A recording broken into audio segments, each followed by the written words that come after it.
Om Swastiastu. Selamat pagi saudara mahasiswa semua, bagaimana? Masih semangat ya untuk belajar?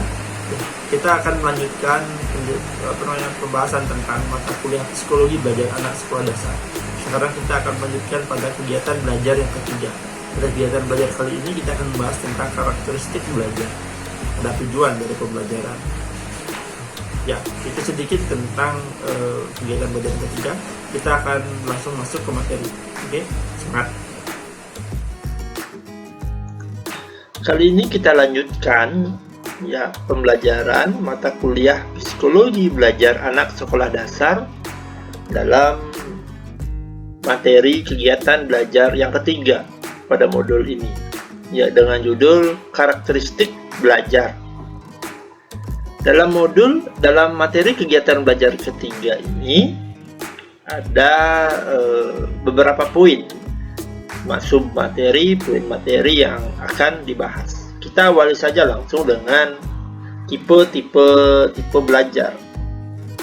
Dalam tipe belajar ini kita langsung ya mengutip apa yang disampaikan oleh Gen 1970, di mana dia menjabarkan tipe-tipe belajar oleh yang sering terjadi pada peserta didik, mulai dari tipe signal learning atau belajar melalui isyarat. Belajar melalui isyarat merupakan suatu tipe belajar yang dapat membentuk perilaku melalui sinyal atau isyarat sehingga terbentuk sikap tertentu yang diinginkan. Selain itu ada stimulus respon learning atau belajar melalui rangsangan tindak balas. Belajar stimulus respon merupakan suatu tipe belajar yang dapat membentuk perilaku. Pengkondisian stimulus untuk menghasilkan suatu tindakan balas atau tindak balas atau respon dalam hal ini. Yang ketiga ada scening learning. Belajar scening learning merupakan suatu tipe belajar yang dapat membentuk perilaku melalui beberapa stimulus respon yang berangkai. Ya. Berikutnya ada pembelajaran asosiasi verbal atau belajar melalui perkaitan verbal. Belajar asosiasi verbal merupakan suatu jenis belajar yang dapat membentuk perilaku melalui perkataan verbal. Yang selanjutnya ada diskriminasi. Ya, tipe belajar ini, diskriminasi, dapat membentuk perilaku melalui proses membeda-bedakan objek yang abstrak maupun konkret. Dalam tipe belajar ini, siswa dapat membedakan sesuatu yang berkaitan dengan ruang, bentuk, peristiwa, gambar, dan lambang. Berikutnya ada tipe belajar role learning. Tipe belajar ini dapat membentuk perilaku melalui aturan. Belajar melalui aturan merupakan proses belajar yang membentuk kemampuan siswa supaya memahami aturan-aturan dan mampu menerapkannya. Yang terakhir ada tipe belajar problem solving learning. Tipe belajar ini, yaitu belajar melalui pemecahan masalah, dapat membentuk perilaku melalui kegiatan pemecahan masalah.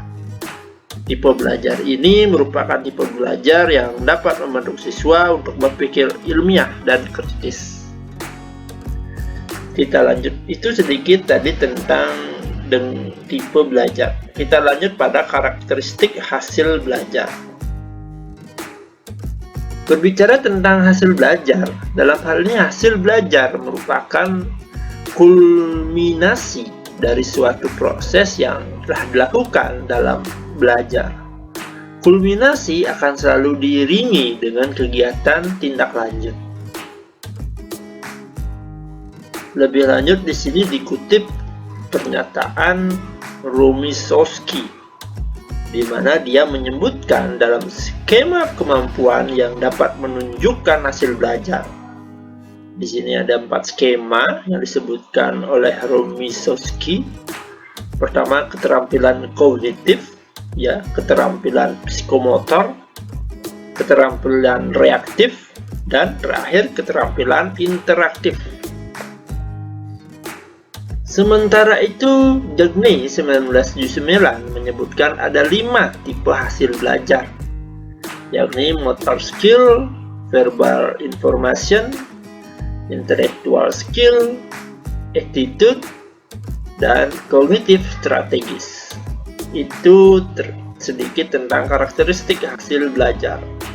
Lebih lanjut, ya, ciri-ciri perubahan khas yang menjadi karakteristik perilaku belajar yang terpenting itu ada 3. Pertama, perubahan intensional. Ini berkaitan dengan perubahan yang terjadi dalam proses belajar, ialah berkat pengalaman atau praktik yang dilakukan secara langsung oleh peserta didik. Lebih lanjut, ada perubahan positif aktif. Ini berkaitan dengan perubahan yang terjadi karena proses yang bersifat aktif. Yang terakhir ada perubahan efektif fungsional. Di sini merupakan bagaimana perubahan yang timbul karena proses belajar yang bersifat efektif. Ya, itu sedikit bagaimana karakteristik hasil belajar, ciri-ciri khasnya. Yang terakhir, kita akan menuju pada membahas tentang karakteristik pembelajaran di sekolah dasar. Karakteristik pembelajaran di sekolah dasar ada 2 di sini, yakni siswa di kelas rendah dan siswa di kelas yang tinggi. Siswa di kelas rendah itu meliputi kelas 1, 2, dan 3. Sementara siswa di kelas tinggi itu kelanjutannya, ya 4, 5, dan 6.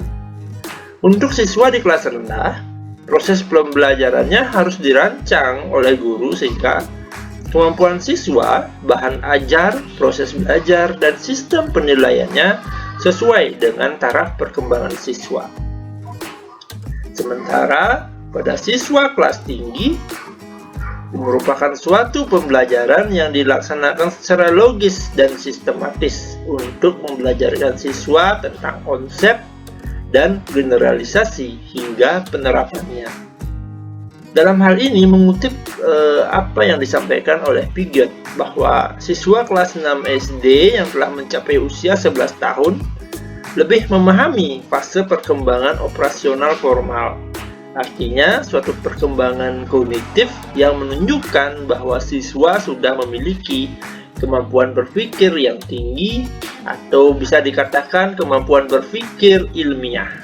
Ya, demikian sedikit yang disampaikan tentang karakteristik hasil belajar. Lebih lanjut, silahkan kerjakan soal formatif yang sudah tertera pada modul yang sudah disediakan.